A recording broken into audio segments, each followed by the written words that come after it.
The whispers followed Olivia Walker through the dusty streets of Yuma, Arizona, like persistent shadows, impossible to outrun in the scorching summer of 1875. Barren, they called her, cursed by God. They claimed a 30-year-old woman who had failed at the one thing society deemed most important for a wife. Olivia kept her head high as she navigated between the general store and the apothecary, her basket clutched tight against her calico dress. 5 years of marriage to Thomas Walker had yielded no children, and her husband's prominent family never let her forget this supposed failing. The weight of their judgment was heavier than the Arizona heat pressing down on her shoulders. "Good afternoon, Mrs. Walker," called Mrs. Peterson from her porch, the only kind face Olivia had encountered today. "How are you bearing up in this heat?" "Just fine, thank you," Olivia replied, forcing a smile that didn't reach her eyes. She tucked a strand of chestnut hair behind her ear, escaped from her tight bun during her errands. Mrs. Peterson's smile faltered slightly. "I heard Olivia Walker is planning another family dinner this Sunday." Olivia's stomach tightened. Her mother-in-law's Sunday dinners were thinly veiled opportunities for public humiliation. Yes, indeed, Thomas is looking forward to it. That much was true. Thomas still loved his mother, despite her cruelty toward his wife. He was caught between loyalty to his family and defense of his increasingly despondent spouse. Lately, he'd chosen the easier path of avoidance, working longer hours at his father's bank and leaving Olivia to weather the storm alone. As she continued her walk home, the grand Walker mansion loomed at the end of the street, a 2-story testament to the family's prominence in Yuma. The Walkers had been among the first to establish themselves when the town grew beyond a mere military outpost, building a banking empire that financed much of the surrounding development. Olivia had once believed marriage into such a family would bring security and happiness. The daughter of a schoolteacher who died when she was 15, Olivia had been working as a seamstress when Thomas began courting her. His gentle manner and genuine interest in her thoughts had seemed like salvation from a life of poverty and loneliness. Now their home felt like a beautiful cage, filled with expensive furnishings that couldn't compensate for the cold silences between them or the monthly disappointments that led to tears shed silently into her pillow. As she approached the wrought iron gate, she paused, gathering strength.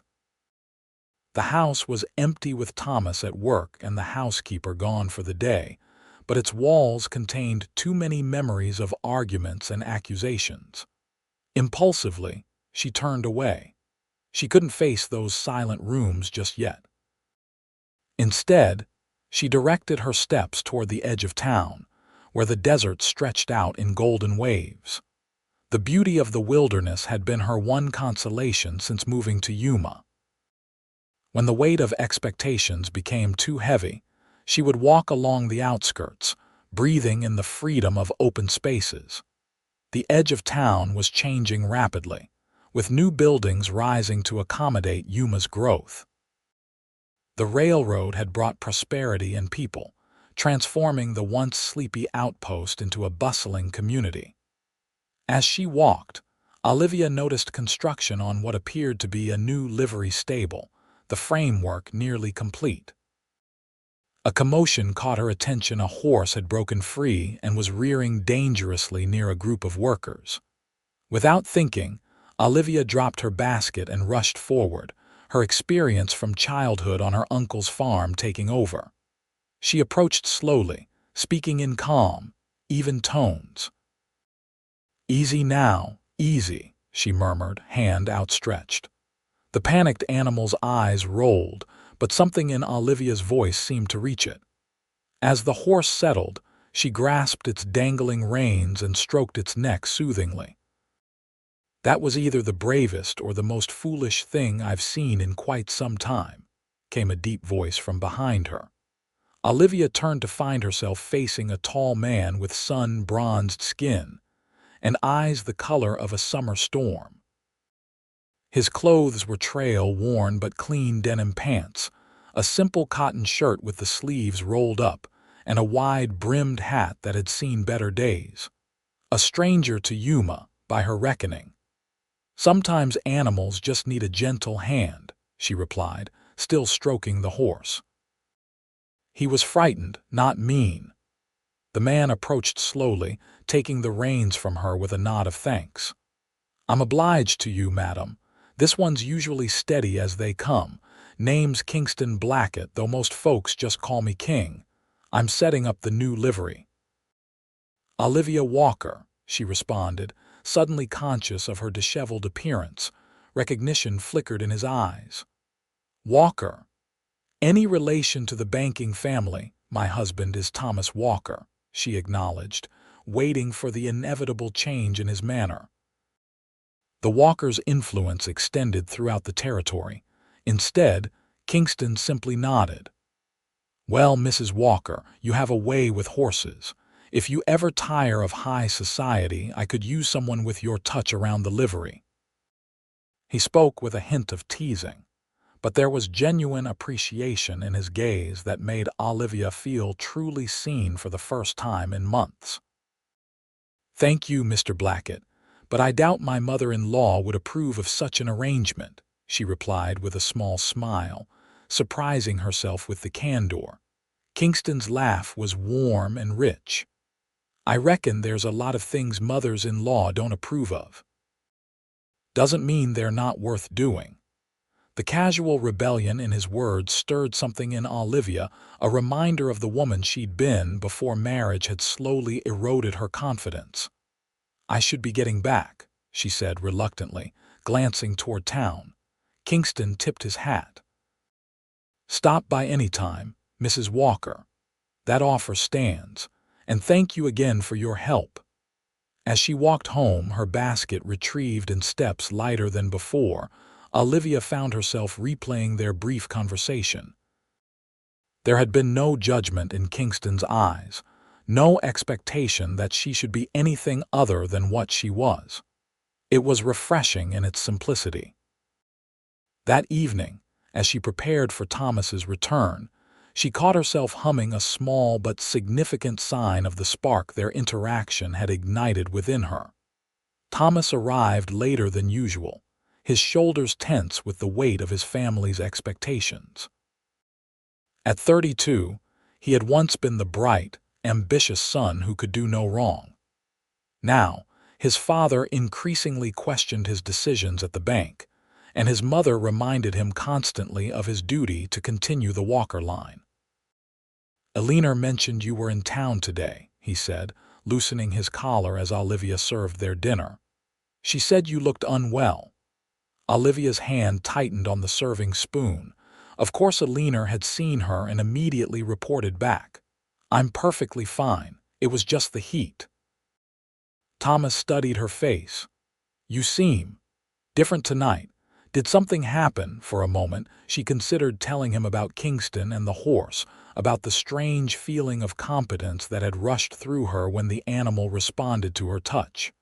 Instead, she simply smiled. "Nothing of importance. How was your day?" The familiar pattern of their evening resumed, Thomas talking about the bank, Olivia listening attentively while her mind occasionally drifted to the exchange at the livery. It was nothing, she told herself. A moment's kindness from a stranger shouldn't occupy her thoughts so persistently. Sunday arrived with oppressive heat, and the even more oppressive prospect of dinner at the Walker mansion. Olivia dressed with particular care, selecting a pale blue dress that complemented her eyes and arranging her hair in a style that softened her features. Small defenses against the barrage she knew was coming. The Walker home stood as a monument to prosperity, with its wide veranda and immaculate gardens. Olivia had once found it intimidating. Now it simply felt cold despite the desert heat. Eleanor Walker greeted them at the door, embracing her son warmly before offering Olivia a perfunctory nod. "Thomas, you look tired," Alina declared, linking her arm through her son's. "Olivia should be taking better care of you." And so it began, the subtle critique that would continue throughout the afternoon. Olivia met her sister-in-law Catherine's sympathetic glance with a resigned smile. Catherine had been the only Walker to welcome Olivia genuinely, perhaps because she understood the pressure of marrying into the family rather than being born to it. Dinner was an elaborate affair, as always. Alina presided over the table like a queen, directing the conversation with practiced skill. Henry Walker, Thomas's father, dominated discussions of business and politics, while Alina ensured regular reminders of family legacy and obligation. "The Simpsons' daughter just had her second child," Alina announced as the dessert was served. "Barely married 3 years, and already continuing the family name admirably." Thomas shifted uncomfortably beside Olivia, whose cheeks burned with familiar shame. "Perhaps some women are simply not meant for motherhood," Alina continued, her gaze fixed pointedly on Olivia. "In such cases, a man might be justified in seeking alternative arrangements." The implication hung in the air like a thundercloud. Thomas cleared his throat. "Mother, please, I'm merely stating facts, Thomas," Alina interrupted. "Your father and I have discussed the matter at length. The Walker name must continue." Henry nodded gravely. "There comes a point when difficult decisions must be made for the greater good of the family."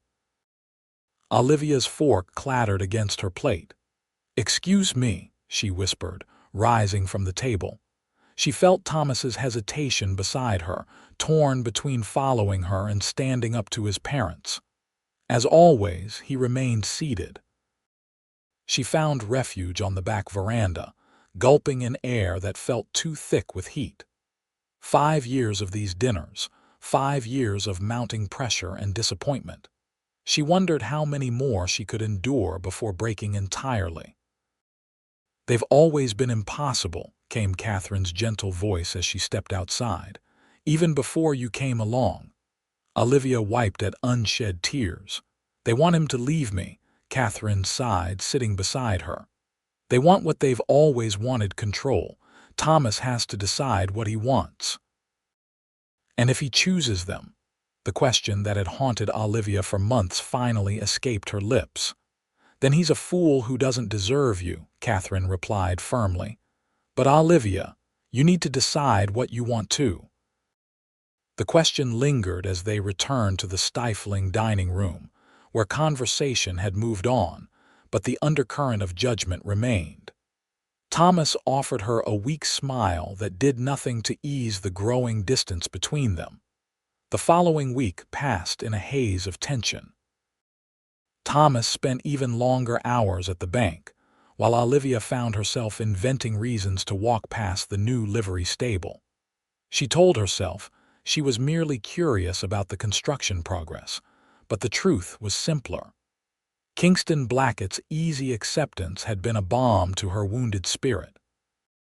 On Thursday afternoon, she finally gathered the courage to stop. The stable was nearly complete, the smell of fresh cut wood mingling with hay and horses. Kingston was brushing down a beautiful palomino, his movements gentle and assured. "Mrs. Walker," he called when he spotted her hovering in the entrance. "Come to take me up on that job offer." Olivia smiled despite herself. "I was just passing by. Your stable is coming along nicely. Should be fully operational by next week," he replied, setting aside the brush. "This fine lady here just arrived yesterday. What do you think of her?" Olivia approached the horse cautiously. "She's beautiful." She reached out, letting the mare sniff her hand before stroking its velvety nose. "What's her name?" "Doesn't have one yet. Perhaps you'd like to do the honors." The unexpected offer touched Olivia deeply. "I couldn't possibly consider it payment for saving Thunder last week," Kingston insisted, referring to the horse that had bolted.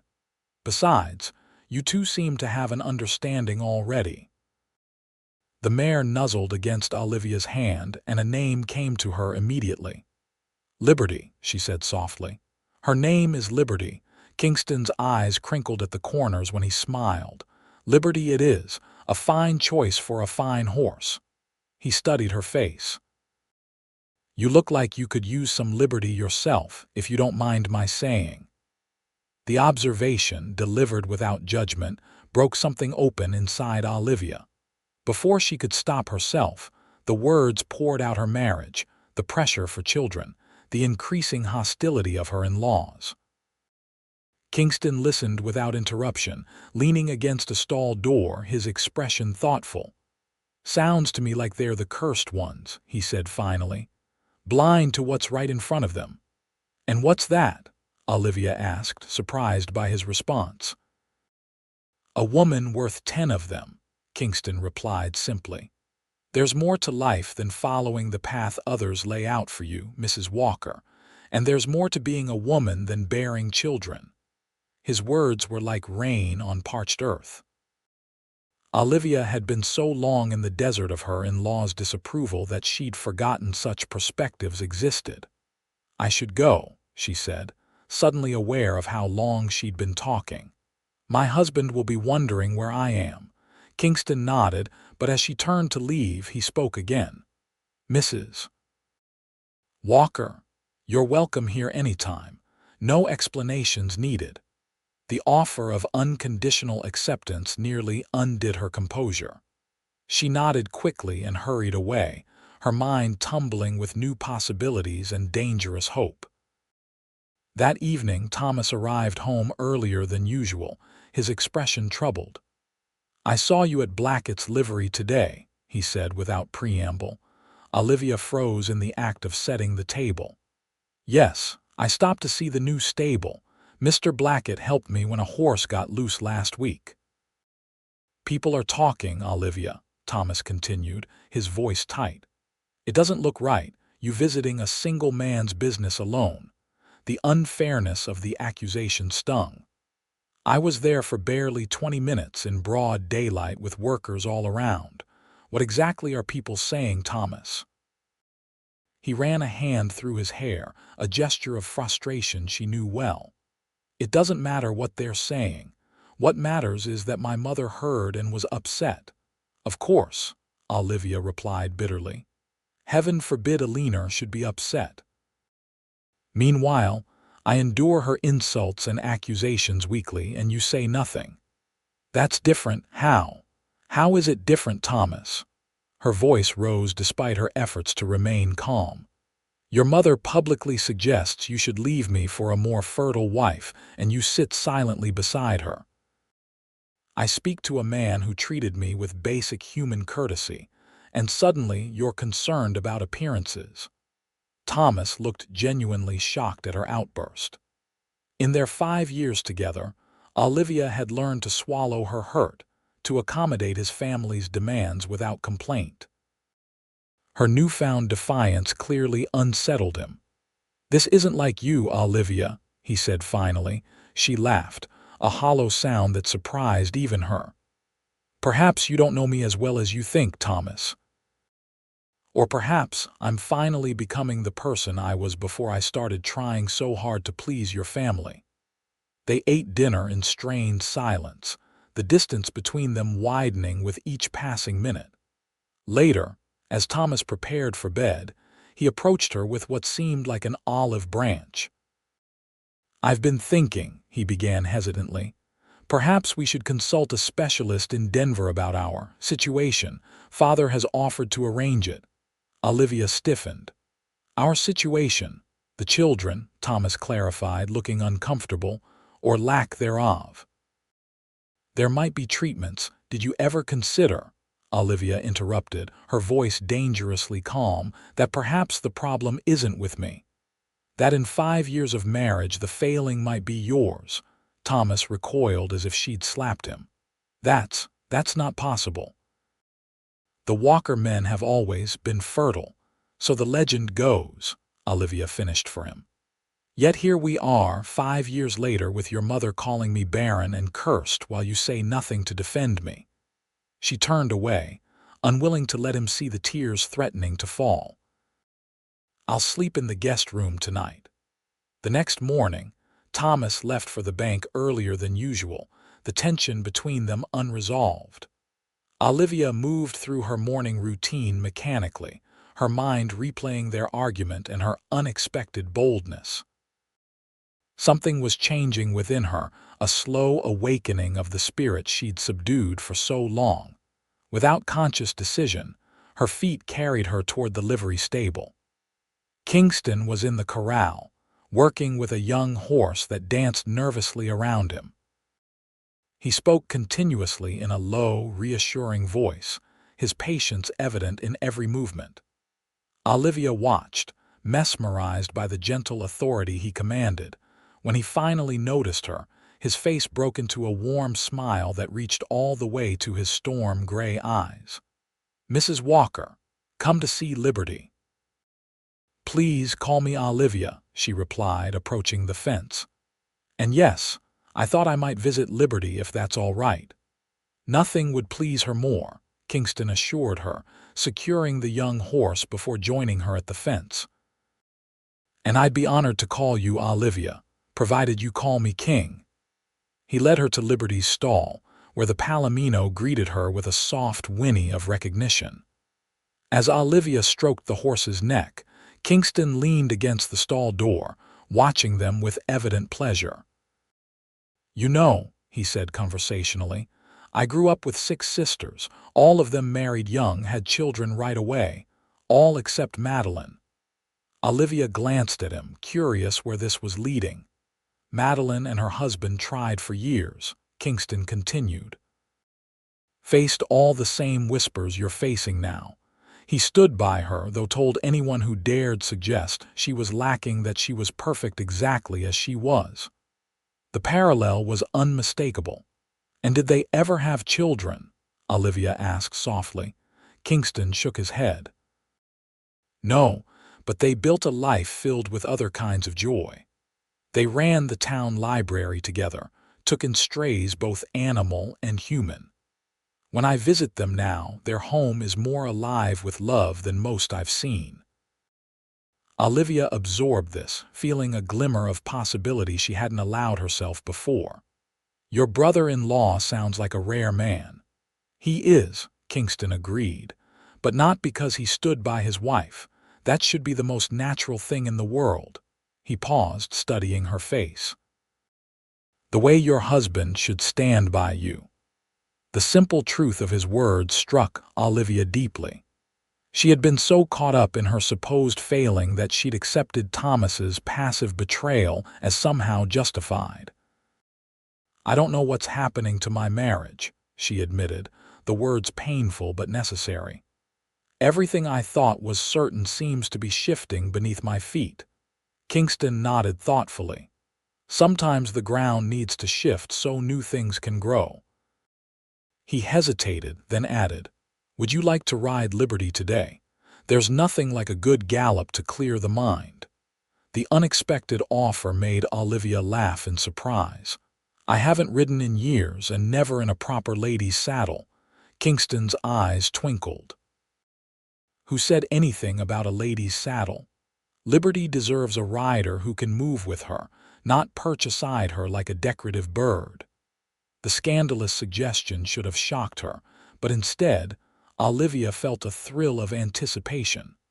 "My mother-in-law would have apoplexy at the very thought."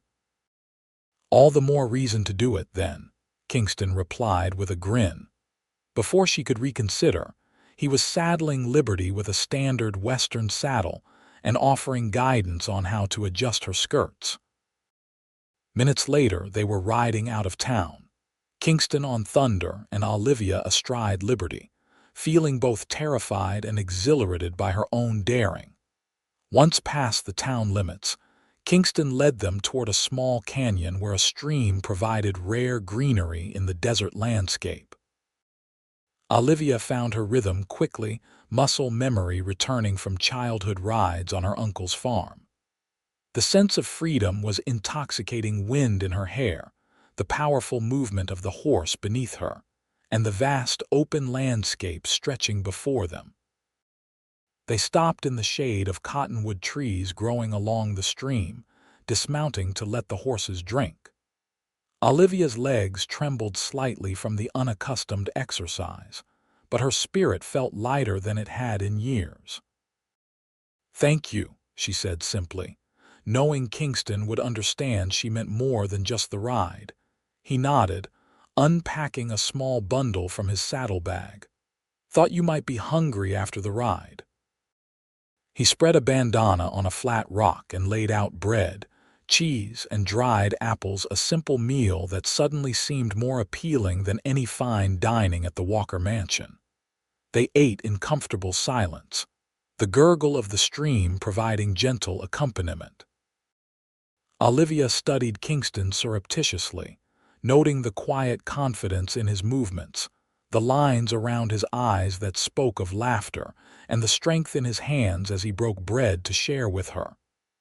"How did you come to Yuma?" she asked finally. Kingston leaned back, squinting at the sky visible through the leaves. "Been working liveries across the territory for years.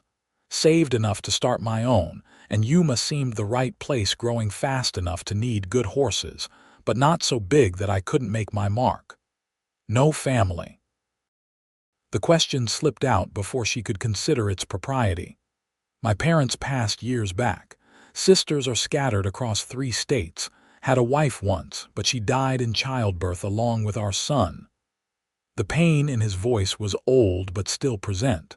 "That was 12 years ago now." Olivia's breath caught. "I'm so sorry." Kingston shrugged slightly. "Life happens how it happens. Can't change the past, only decide what to do with the present." He looked at her directly. "Which is why I don't put much stock in conventional thinking about family or happiness. There's many ways to live a good life." His philosophy resonated deeply with Olivia, who had spent years trying to conform to others' expectations. "I used to dream of teaching," she confessed. "Before I married Thomas, I was good with numbers and languages. And now I'm just Mrs. Walker, failing at the one task my in-laws believe matters." Kingston's expression turned serious. "You're Olivia first, Mrs. Walker second. Don't lose sight of that difference." The ride back to town was quieter, both lost in their own thoughts. As they approached the livery, Olivia realized with a start that they'd been gone for hours. Thomas would likely be home already, wondering where she was. "I should hurry back," she said, anxiety creeping into her voice. Kingston helped her dismount, his hands strong and steady at her waist. For a moment, they stood close enough that she could see the flecks of blue in his gray eyes, could feel the warmth radiating from him. "You're perfect as you are, Olivia Walker," he said softly. "Don't let anyone convince you otherwise." The words lodged in her heart, a counterpoint to years of criticism and disappointment. She nodded, unable to speak past the emotion closing her throat, and hurried away before she could do something truly unforgivable like throw herself into the arms of a man who wasn't her husband. Thomas was indeed waiting, his expression thunderous. "Where have you been?" he demanded as soon as she entered their home. "Half the town saw you riding out with Blackett." Olivia removed her bonnet calmly, though her heart raced. "I went riding. Liberty, that's my horse now, needed exercise." "Your horse?" Thomas looked bewildered. "Since when do you have a horse?" "Since today," Olivia replied, moving toward the stairs to change her dusty clothes. "Mr. Blackett allowed me to name her, and we've formed a bond." Thomas followed her, confusion giving way to anger. "This is exactly what I was concerned about yesterday. People are already talking, and now you've given them more reason. My mother is beside herself." "Of course she is," Olivia said, turning to face him in the bedroom doorway. "Heaven forbid I should do anything that doesn't meet with a leaner Walker's approval. This isn't just about my mother. It's about respect for me, for our marriage. Olivia's patience snapped. Respect, like the respect you show me when your parents suggest I'm defective. Like the respect you showed our marriage when you sat silent while they suggested you should leave me for a more fertile woman. Thomas paled. That's different. No, Thomas, it isn't. I have endured 5 years of humiliation and judgment.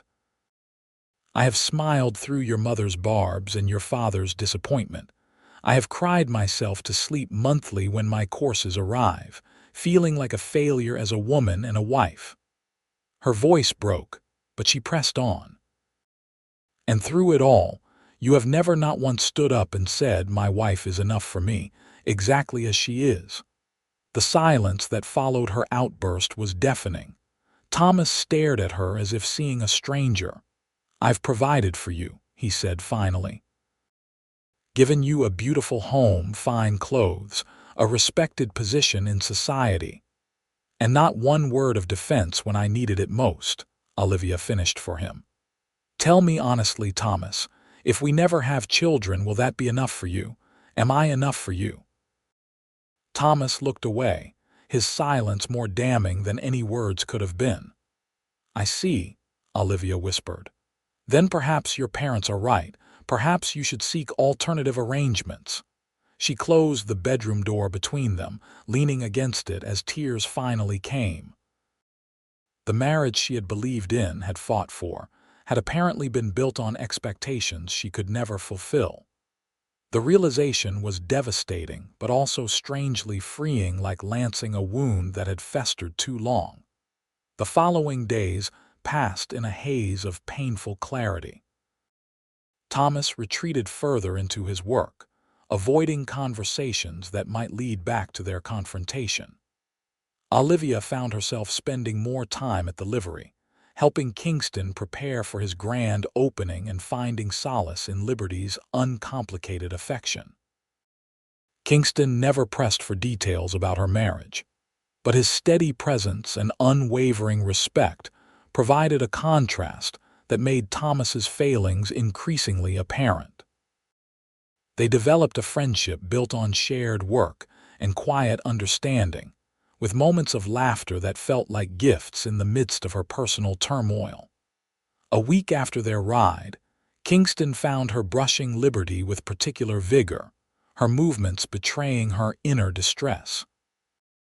"Want to talk about it?" he asked simply, leaning against the stall door. Olivia sighed, setting down the brush. "Thomas's parents have invited us to dinner again tonight. Apparently they have an important announcement." Kingston's expression turned concerned. "You think it's about you?" "I know it is," Olivia replied, her voice hollow. "Eleanor has been dropping hints about a doctor from back east who's visiting Tucson, supposedly a specialist in female complaints. I suspect they've arranged a consultation without bothering to ask if I want one." Kingston's jaw tightened. "And Thomas hasn't said a word either way." She laughed bitterly. 5 years of marriage, and I'm just realizing I barely know the man I married. Or perhaps he's changed and I didn't notice until it was too late. They stood in companionable silence, Liberty occasionally nudging Olivia's shoulder as if offering comfort. "You know," Kingston said finally, "sometimes the bravest thing a person can do is admit when they've taken a wrong turn and find a new path." Olivia looked up, searching his face. "Even if that path leads away from everything familiar." "Especially then," he replied softly. "Comfort can be a cage just as surely as iron bars." His words stayed with her as she prepared for dinner at the Walker mansion, selecting her finest dress as armor against the coming battle. Thomas barely spoke as they walked the short distance, the tension between them a tangible presence. Eleanor greeted them with unusual warmth, leading Olivia to suspect her worst fears were about to be confirmed. The table was set with the best china, and Henry Walker appeared almost jovial, a rare sight indeed. "We have wonderful news," Eleanor announced once they were seated. Dr. Ainsworth from Boston will be in Tucson next month, and he's agreed to see Olivia. He's had remarkable success treating women with difficulties. Olivia set down her fork carefully. I wasn't aware I had agreed to see a doctor. Eleanor waved dismissively. Naturally, you'll want to go. It's the best chance you have to fulfill your duty as Thomas's wife. And if I choose not to go? Olivia asked, her voice deceptively calm. Henry Walker frowned. That would be most unwise, Olivia. We've gone to considerable expense and trouble to arrange this. Dr. Ainsworth rarely travels west. Olivia turned to Thomas, silently pleading for support. He shifted uncomfortably under her gaze. I think we should discuss this privately, Olivia, he said finally. There's nothing to discuss, Eleanor interrupted. The arrangements are made. The Walker name must continue, and this is the most reasonable solution.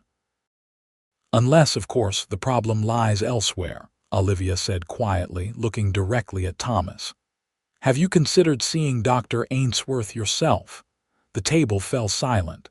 Eleanor's face contorted with outrage. How dare you suggest? How dare I suggest what?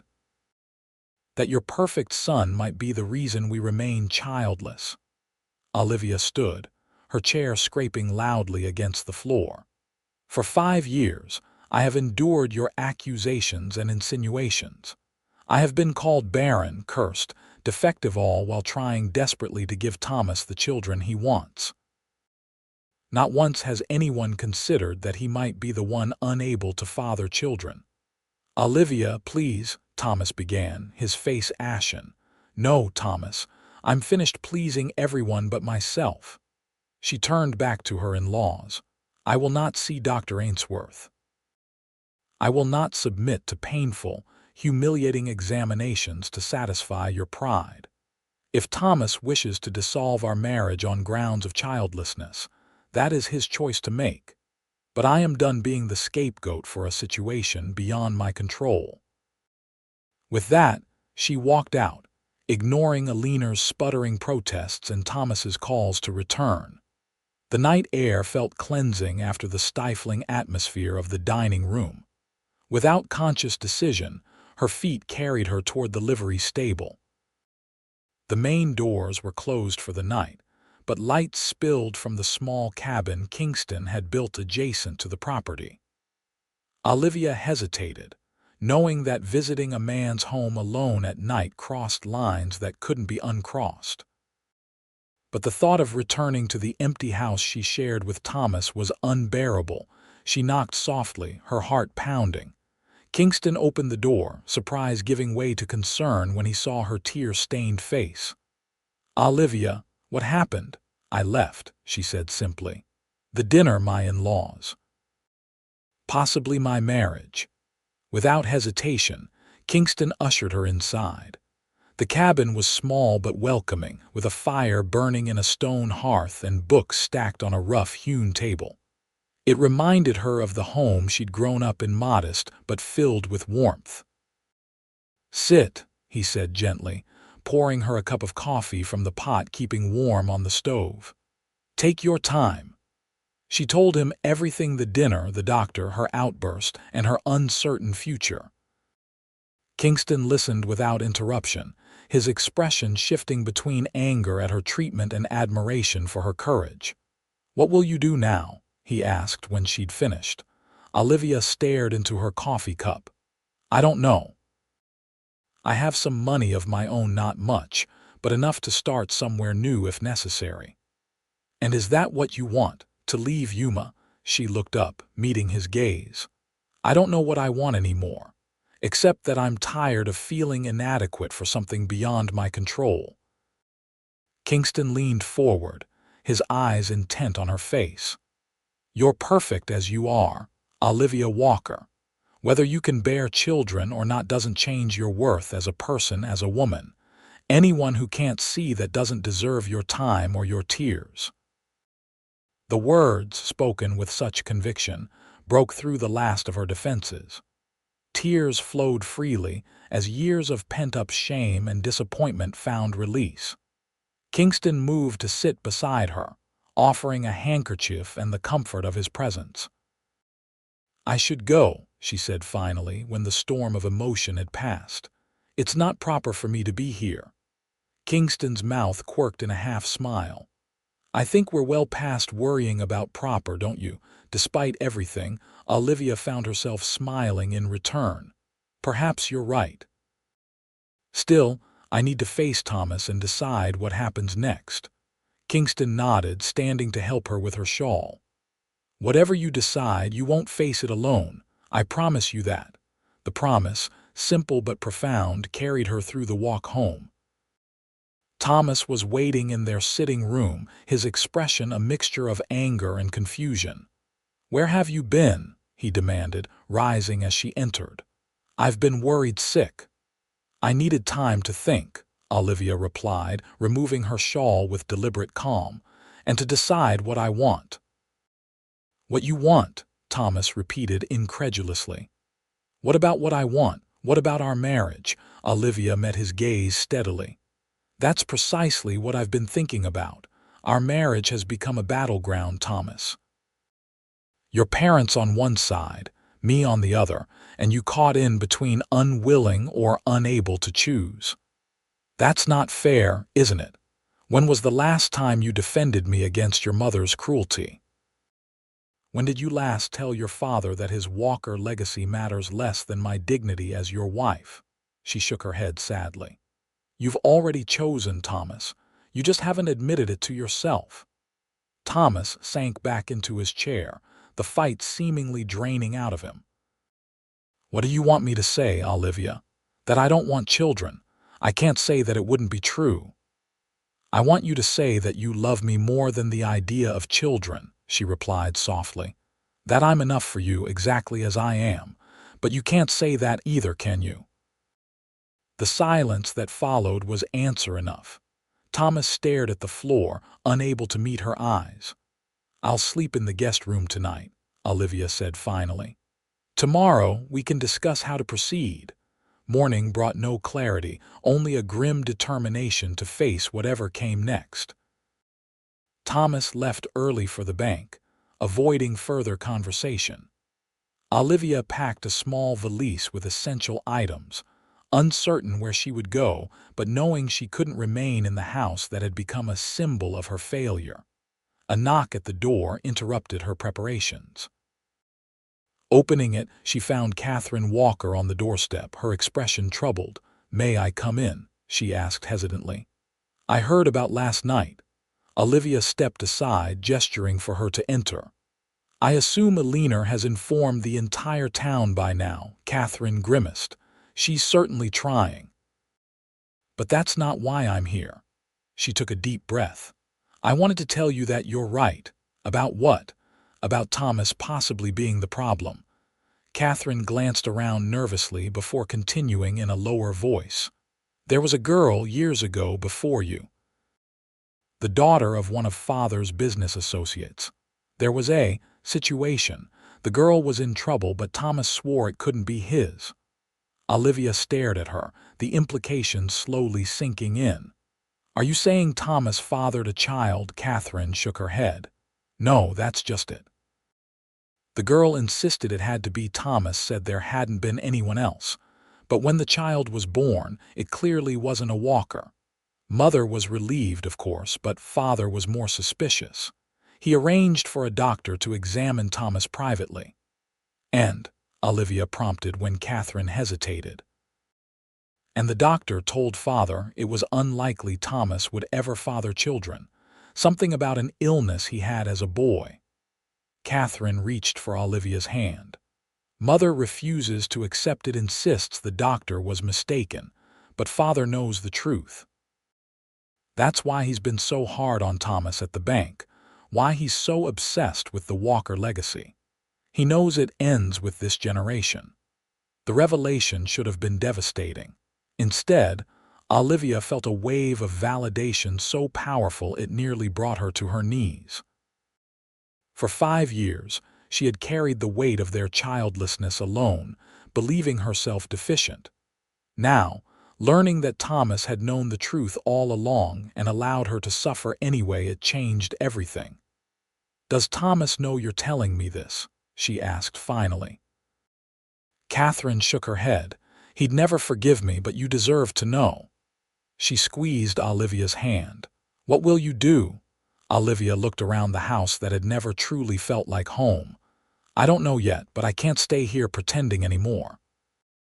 After Catherine left, Olivia finished packing, adding a few precious mementos: her mother's Bible, a cameo brooch, letters from her childhood friend. She was just closing the valise when Thomas returned unexpectedly, his expression grim. "Going somewhere?" he asked, eyeing the packed bag. "I can't stay, Thomas. Not after learning what your sister just told me." He paled visibly. "Catherine had no right to tell me the truth you've hidden for 5 years." Olivia interrupted, anger rising. "No right to end the torment I've endured believing myself cursed or defective." "I never wanted to hurt you," Thomas protested weakly. I hoped the doctors might be wrong.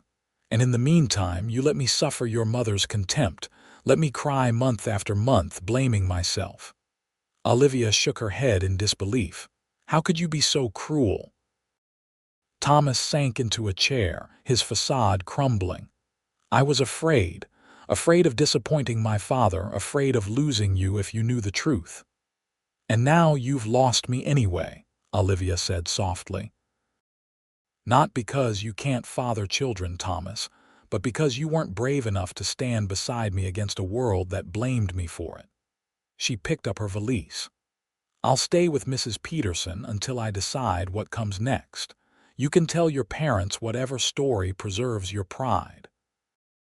Thomas made no move to stop her as she walked to the door, but his voice, broken and sincere, followed her. "I did love you, Olivia, in my way." She paused, looking back at the man who had been the center of her world for 5 years. "It wasn't enough, Thomas. Love without courage never is." Mrs.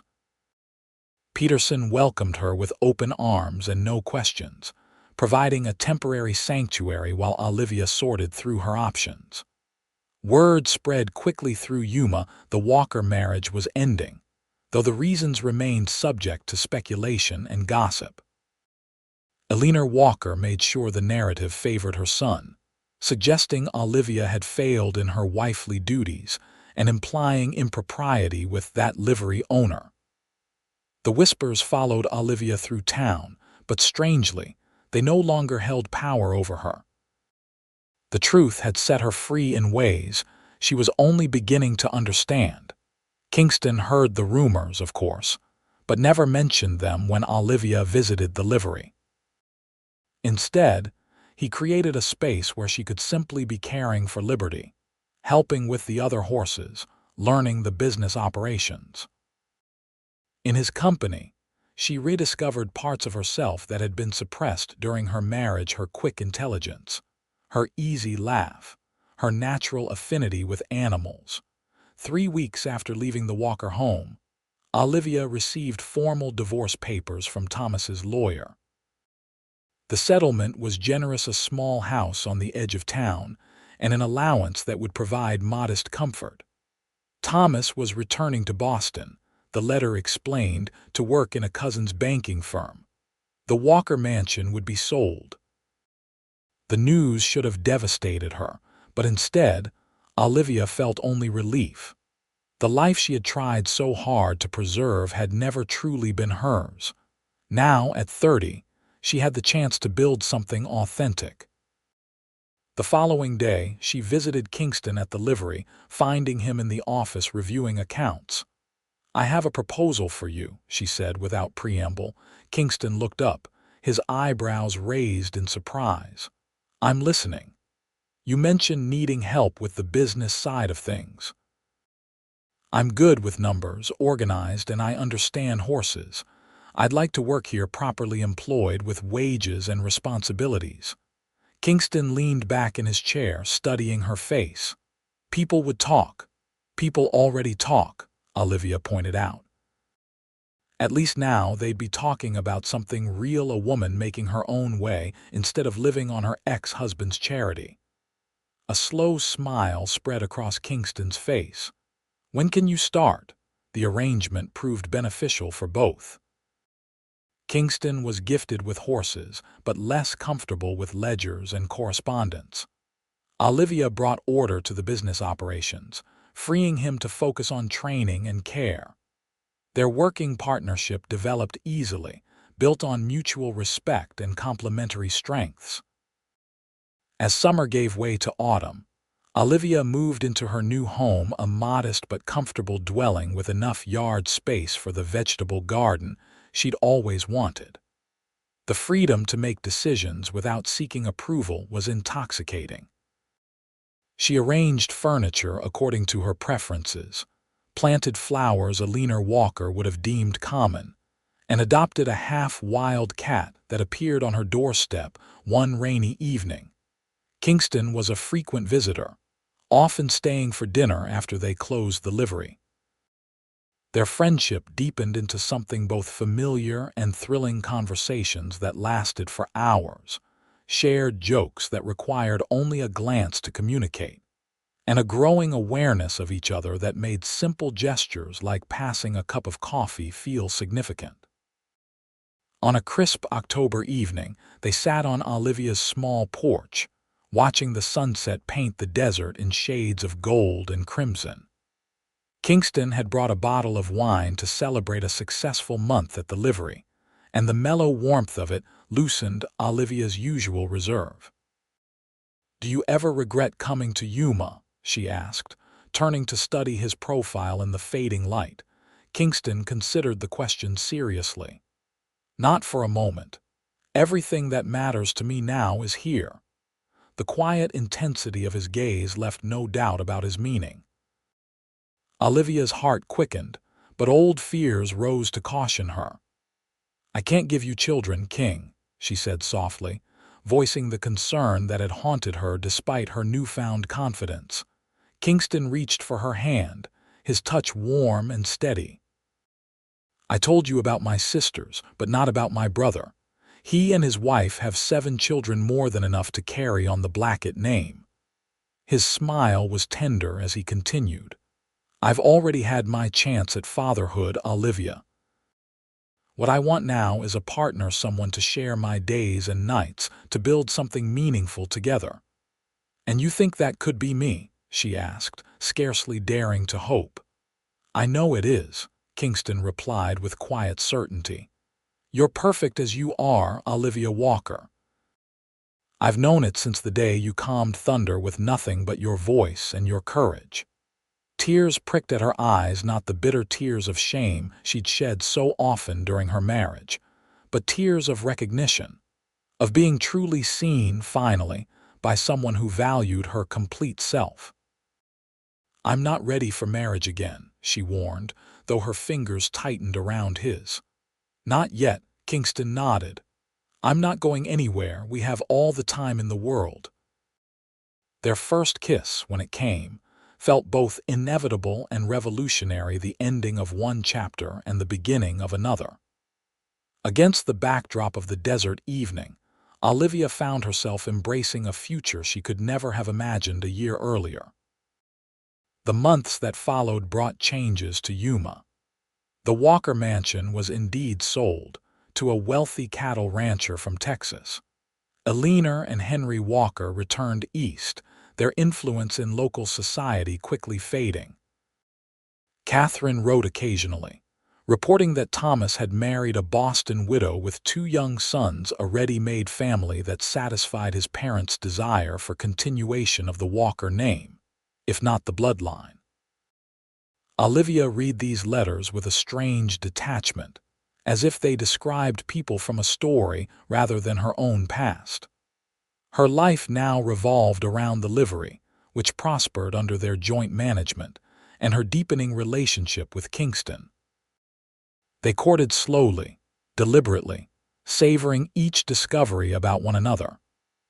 Kingston's patience and respect allowed Olivia to heal from the wounds of her first marriage, to trust again in the possibility of partnership based on equality rather than expectation. By spring, they were inseparable partners in business and in life, though they maintained separate residences to appease the more conservative elements of Yuma society. Not that either of them particularly cared about appearances anymore, but Kingston insisted on protecting Olivia's reputation as much as possible. Not for the town's sake, he explained when she teased him about his old-fashioned concerns. For ours.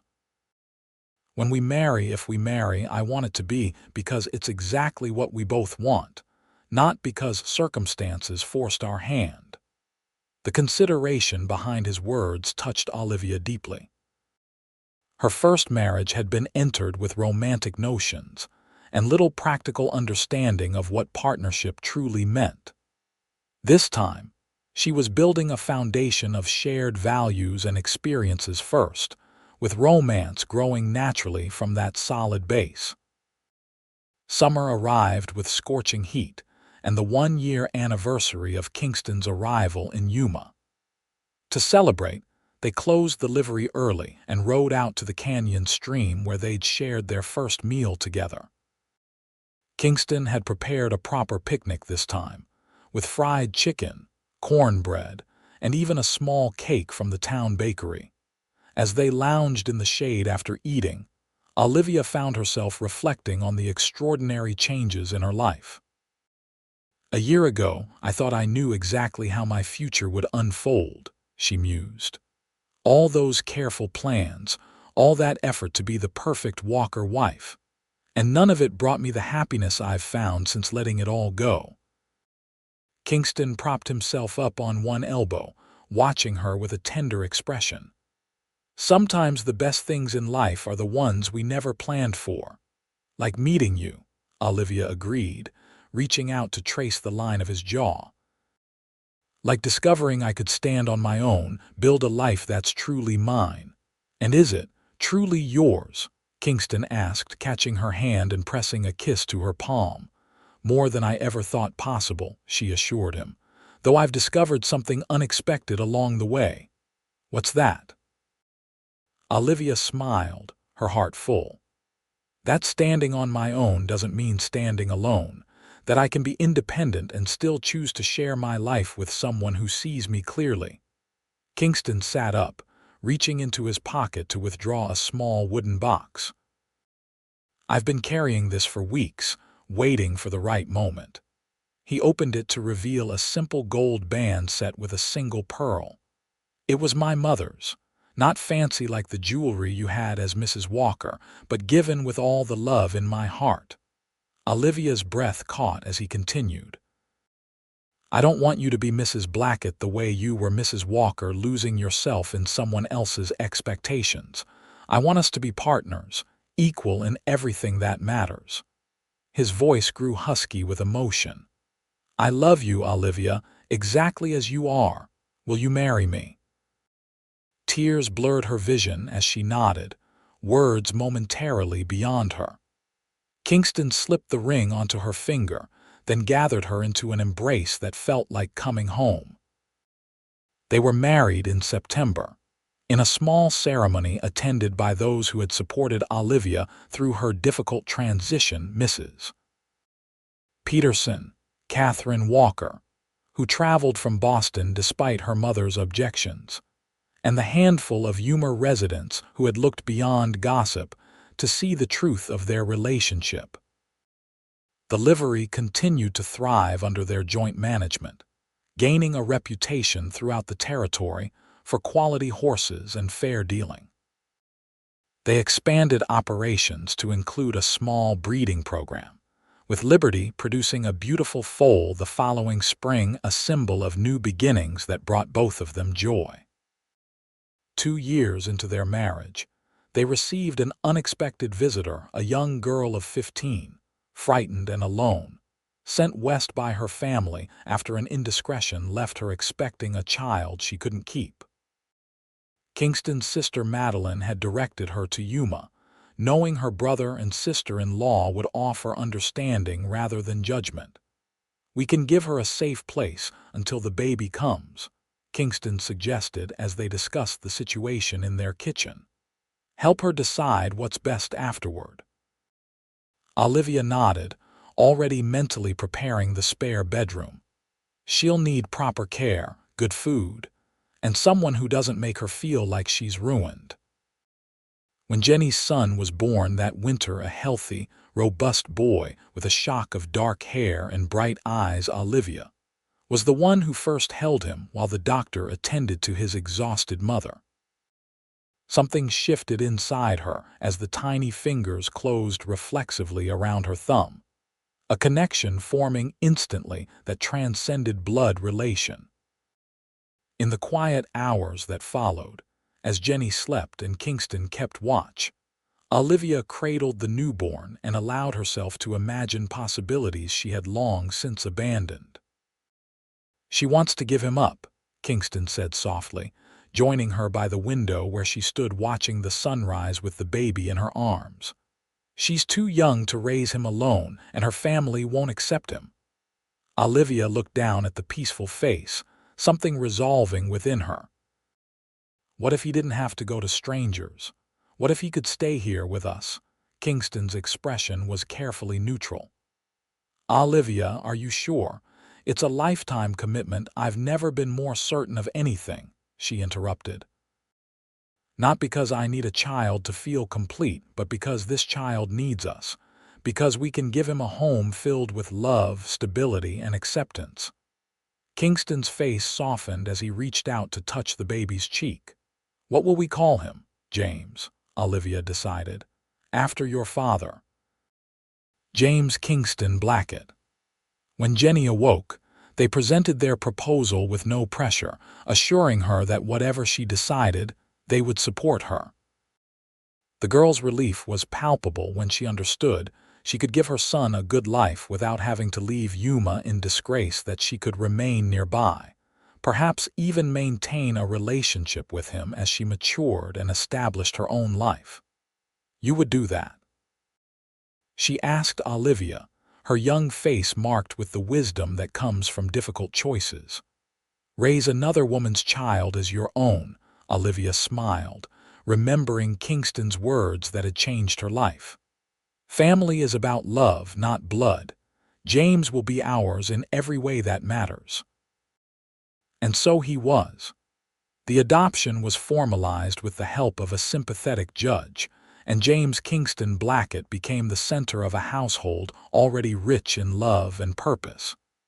Jenny stayed in Yuma, working at the general store and visiting regularly as a cherished cousin to the growing boy.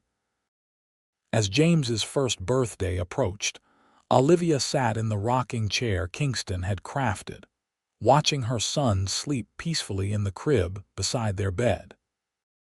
The journey that had brought her to this moment, from the shame-filled silences of the Walker mansion to the joy-filled chaos of life with Kingston and James, seemed both unlikely and inevitable. Kingston found her there, lost in contemplation, and knelt beside the chair to take her hand. "Penny for your thoughts, Mrs. Blackett," Olivia smiled, the name still bringing a thrill of rightness after 3 years of marriage. "I was thinking about the word Barren," she admitted. "How they used it as a weapon against me, how I allowed it to define me for so long." Kingston frowned. I know," she interrupted gently. "You were the first person who made me see that a woman's worth isn't measured by the children she bears." She glanced at their sleeping son. "And now look at us parents after all, just not in the way anyone expected." "The best things rarely happen the way we expect," Kingston agreed, rising to kiss her forehead. James stirred, his little face scrunching before settling again. Olivia watched him with a fullness in her heart that defied description, not because he made her complete, but because he was one more blessing in a life already rich with purpose and love. "You were right, she whispered to Kingston. "That day at the livery when you told me I was perfect as I was. I didn't believe you then, but I do now." Kingston's smile held all the tenderness of their shared journey, I've never been more pleased to say I told you so." Outside their window, the desert twilight painted Yuma in shades of purple and gold. The town had grown considerably since Olivia had first arrived as Thomas Walker's bride, yet remained small enough that most knew the story of the Barren woman who had found happiness with the livery owner, though the gossip had long since lost its sting. In the years that followed, their family expanded in ways neither could have anticipated. Jenny eventually married a kind young rancher, giving James half-siblings who were welcomed into the extended Blackett family circle. Kingston's sisters visited often, filling the house with laughter and stories. And the livery thrived, becoming a cornerstone of the community under their joint stewardship. Occasionally, news would arrive from Boston Catherine's letters bringing word of Thomas and his growing family. Olivia received these updates with genuine wishes for her former husband's happiness. The bitterness of their parting long since faded into perspective. "You ever regret it?" Kingston asked once, after she'd read Catherine's latest letter. "The way things turned out?" Olivia looked around their home, modest compared to the Walker mansion, but filled with evidence of their shared life. James's toys scattered on the floor, Liberty's foal, now a magnificent stallion, visible through the window, the account books they would review together after dinner. "Not for a moment," she replied, reaching for her husband's hand. "This is exactly where I'm meant to be with exactly who I'm meant to be with." And in that certainty, Olivia Walker Blackett found the peace that had eluded her for so long, not in meeting others' expectations, but in embracing the truth that had set her free. She was, and always had been, perfect exactly as she was.